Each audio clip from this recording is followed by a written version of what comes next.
Oi, gente, bom dia. Sou a Natália. Vamos para mais um vídeo da minha história, contar um pouquinho de como eu cheguei aqui. Então vamos lá. No meu último vídeo, eu falei sobre coisas que aconteceram no dia do meu casamento, né? Eu sei que casamento não é fácil, temos momentos difíceis que a gente vai passar, isso é óbvio. Só que eu, na minha cabeça, né, quando eu falo que o casamento ia ter magia, não é magia assim como é que falo, fantasia. Era uma coisa, quando a gente namora, não é uma coisa. Eu achei que quando a gente casasse, aquele sentimento continuaria do mesmo jeito, que dificuldade vamos ter, mas a gente, né, superaria com o tempo. Então, quando eu comecei a ver que desrespeitos eu ia começar a sofrer, que eu não imaginei que ia acontecer comigo, aí que eu fui conhecendo as coisas, né? Então, primeiramente, não tô aqui para atacar ninguém, tô contando uma história que realmente aconteceu comigo. Eu quero inspirar outras mulheres que vejam que o meu trabalho ressignificou a minha vida. Eu costumo dizer que a enfermagem ela me salvou, porque hoje eu tenho uma coisa que se chama paz de espírito.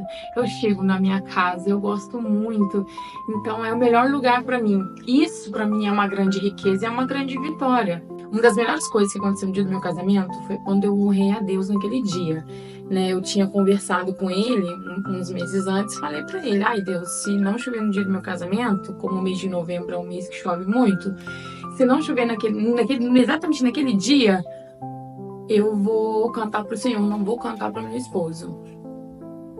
E foi o que aconteceu. Realmente deu um chuvão, mas não caiu uma gota no meu casamento.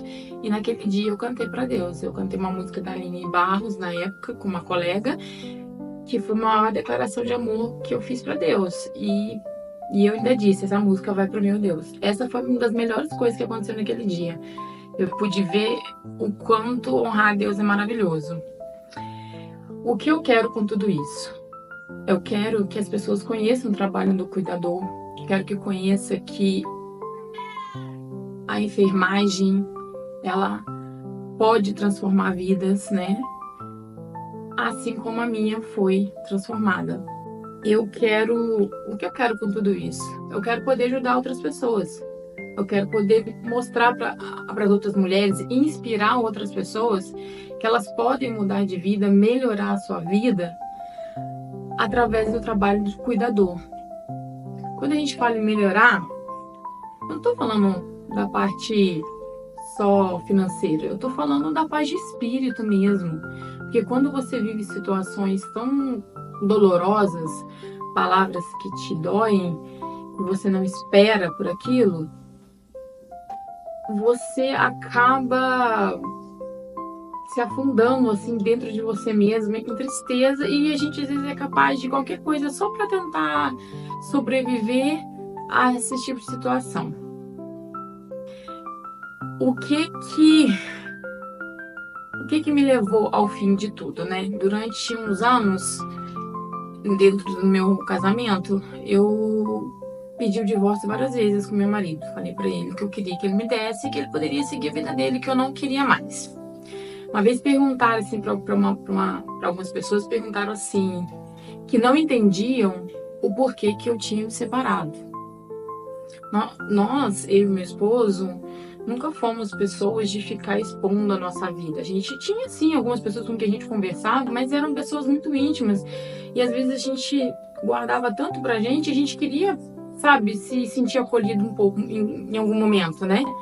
Então a gente tinha as pessoas que a gente se sentia à vontade, a gente contava aquilo que magoava a gente. Então, o que que levou? Eu vou resumir assim, porque as pessoas têm uma grande mania, tem mesmo, de falar assim: nossa, eu não entendo porque aquela pessoa fez isso. Sabe por quê? Porque as pessoas, elas culpam as outras pessoas pela reação que ela teve devido à forma com que ele tratou ela. Então vamos lá. O que foi acabando ao longo do meu casamento, os anos? Só que eu não conseguia sair de casa naquela época porque eu não tive apoio da minha família. Ninguém. Sabe quando você pode ajudar todo mundo, mas geralmente quando você mais precisa, as pessoas te viram as costas. Você conta com um estranho, mas você não conta com a sua família. Isso é fato. Isso aí é uma coisa que acontece. Como eu falei no outro vídeo, a gente só passa aquilo que a gente permite. E eu sei que hoje, que tudo que eu passei, pra mim, foi porque a culpa é minha, eu permiti, meu esposo permitiu, e demorou eu me perdoar durante muito tempo, porque eu culpei ele. Só que hoje não, hoje eu falo, eu não sinto mais a vergonha que eu tinha antes. Quando eu tinha vergonha, era dolorido pra mim. Hoje não, hoje eu falo com maior tranquilidade, porque isso pra mim tá no passado. Mas é aquele ditado: perdoar não é esquecer. Quem bate esquece, quem leva não. Então, na época, o que eu falava pro meu marido: olha, acabou, eu vou tentar. E olha que eu tentava, eu entregava currículo, eu andava, eu fazia de tudo, eu não conseguia. Essa aqui é a Valentina. Então, o que eu fiz? Eu falei pra ele: olha, a hora que eu arrumar um emprego, eu vou cair fora. Aí ele falava pra mim: olha, a casa aqui você pode ficar, eu não vou te colocar na rua, porque eu não te peguei na rua. Tá tudo bem, não vou mais. Como que diz? Ele falou assim: não vamos brigar mais por causa disso. Tudo bem, te respeito. Essa foi a decisão dele. Aí, com o tempo, eu tentando arrumar currículo, entregando currículo com o tempo, entregando currículo e nada de trabalho, e não tinha para onde eu ir. A gente conversava, ele conversava e falava: olha, será que é isso que Deus está querendo na nossa vida? Será que vale a pena? Só que nesse tempo que a gente ficou separado, que eu tentei sair de casa, que foram umas 3 vezes até essa última, tentei.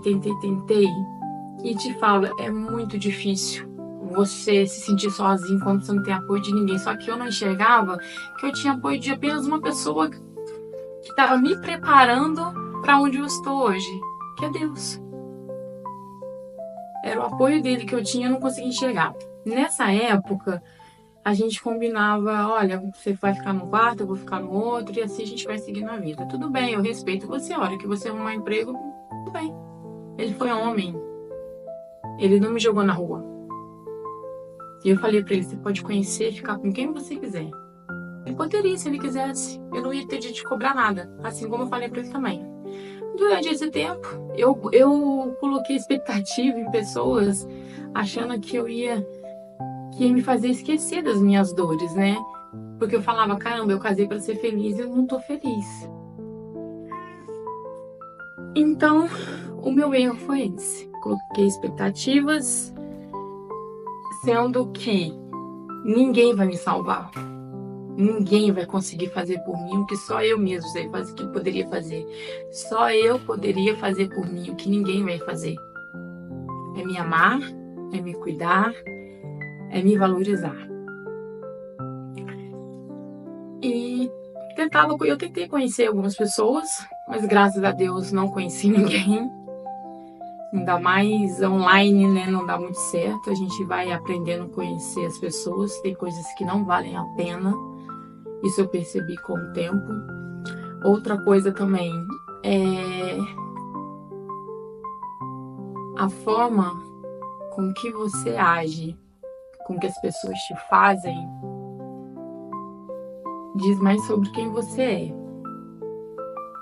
O que as pessoas fazem pra gente, a forma que a gente reage, tá tudo bem. Se você ficar na sua tranquilo, isso diz sobre você.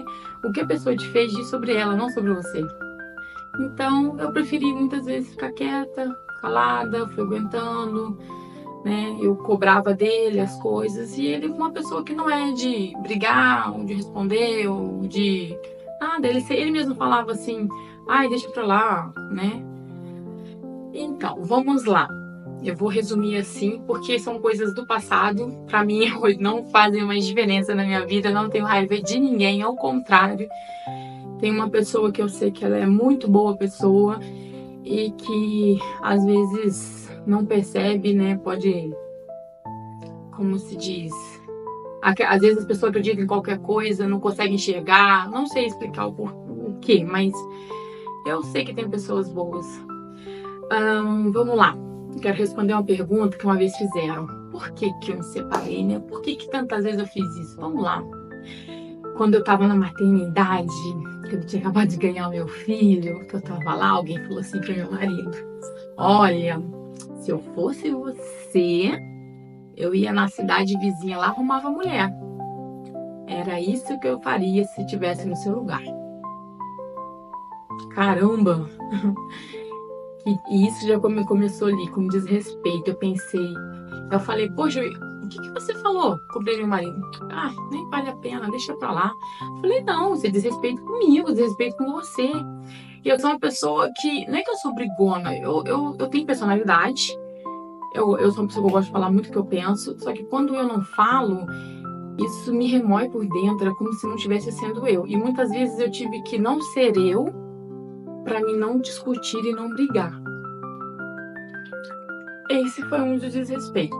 Outras coisas que eu sempre ouvi, que eu era uma interesseira, que eu acabava com o dinheiro dele, que todas as dívidas que a gente adquiriu foram culpa minha. E olha, eu cheguei a achar que a culpa realmente era minha. Eu chegava a falar assim, olha, eu sou um karma na sua vida, eu preciso sair daqui de qualquer jeito.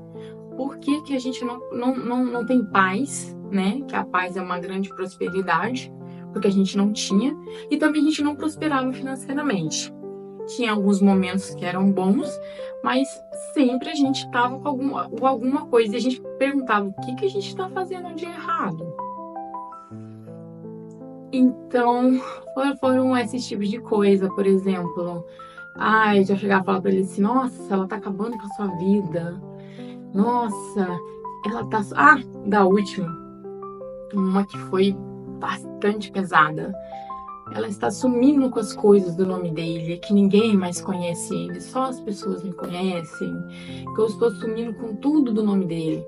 Nunca pedi para ele passar nada pro meu nome, nunca pedi nem para o pagamento para vir pro meu... Nunca! A única coisa que eu fiz foi emprestar o meu nome para ele, para comprar ração, porque na época ele não podia tirar o nome. E ainda assim eu vi, tira do nome dela, que é um absurdo, que não tem um pingo de cabimento um negócio desse. Foram anos, sabe, ouvindo essas coisas, e você vai tolerando, e foi chegando uma hora que eu não fui aguentando mais. Aí, quando eu engravidei do meu caçula, né, porque todas as vezes que eu já estava de casa eu não conseguia, a gente conversava, ele falava, poxa, às vezes não é isso que Deus tá querendo. Então eu me afastava das coisas que eu estava procurando pra mim e falava, vamos lá, vamos tentar mais uma vez. Até que chegou um ponto que foi onde a gente morava, tem uma parte lá que era nossa, que foi a gente comprou. De todas as dívidas que a gente teve pessoas que pagou pra gente, que a gente, né, queria que pelo menos respeitasse, mas eu sei que ele pagou todinho de volta, tá? Não ficou nada de graça. Ele falou, olha, eu acertei, eu já paguei. Falei, então tudo bem, mas por favor pede para não fazer isso, porque a gente é casado, a gente tem que se virar, é a gente que tem que resolver. E ele falava assim, não, pode deixar que isso não vai acontecer mais. E no fim acabava acontecendo. Então quando passou pro meu nome, aí é diferente a situação, né? Tá no meu nome.